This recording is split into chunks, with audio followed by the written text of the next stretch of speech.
Now, on the rare occasions that I get to hang out with my friends, we often spend time debating all kinds of existential questions. One of our favorite questions that keeps coming up is this one: can anyone at all be successful?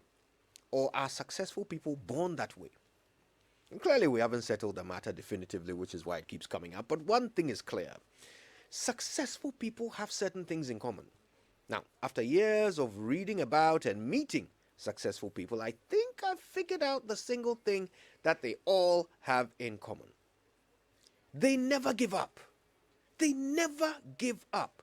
Probably the biggest cliche in the world, but also the only guaranteed way of avoiding failure that I can think of.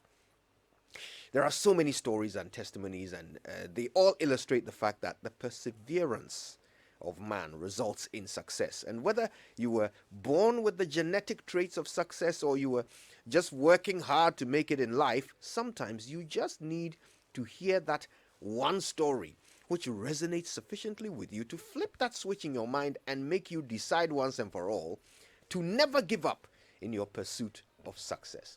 Today, I'm going to tell you my one story. Stephen was 10 years old when he started writing. Unlike most young gifted writers, Stevie, as his mother called him, knew immediately that he wanted to make a career out of it. So he started to send his work to publishers. This was around 1957. As you can imagine, publishers didn't have much time or attention for the handwritten manuscripts of a 10-year-old author. And so Stevie got a great number of rejection letters. Now, I don't know how old you are, but I'm sure you hate rejection, right? I know I do. The realization that you or your work are not good enough for someone can be the most heartbreaking and demoralizing feeling ever. Now, if that's how you feel at your age, imagine how it felt to a 10-year-old. Now, there was a nail sticking out of Stevie's bedroom wall, and the first time a publisher sent him a rejection letter, Stevie impaled it on the nail. As the rejections kept coming, he kept impaling each new one on the nail, on top of the old one. This went on for years. Now, in the year 2000, Stevie wrote about those years of rejection. He recalled, and I quote, "By the time I was 14, the nail in my wall would no longer support the weight of the rejection slips impaled upon it. I replaced the nail with a spike and kept on writing."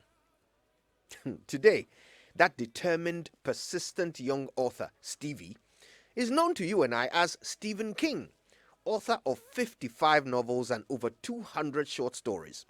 Today, in spite of all of those early rejections, Stephen King is the world's most successful horror writer of all time. Just because he flipped a switch in his mind and decided that no matter how many times he was rejected, he would never give up. My dear friend, I remember how I felt when I read Stephen King's words. I replaced the nail with a spike and kept on writing. As a 14-year-old, Stephen King realized what most adults still don't get, that you need to go through a lot of no's before someone says yes to you. But the reason why most of us fail is because we let each rejection get to us. We translate rejection to mean we are not good enough and never will be. But successful people have a different attitude towards rejection. They get excited every time they're rejected because they know that with every no, they are one step closer to a yes. Now, I don't know whether Stephen King was born with this attitude or not, but I do know that it worked for him. 350 million copies of his book sold worldwide, with so many of his works adapted into multi-million-dollar earning blockbuster movies, is sufficient proof that perseverance pays. So I decided to have the same attitude. I flipped a switch in my mind and decided to never give up. Now, I don't know whether my one story will work for you too. I don't know whether you were born to success or not, but I do know that you can choose your attitude. You can choose how you handle rejection, but choose wisely and succeed. My name is Kojo Yankson, and I'll never hear a yes if I don't learn how to take the no's. Good morning, Ghana.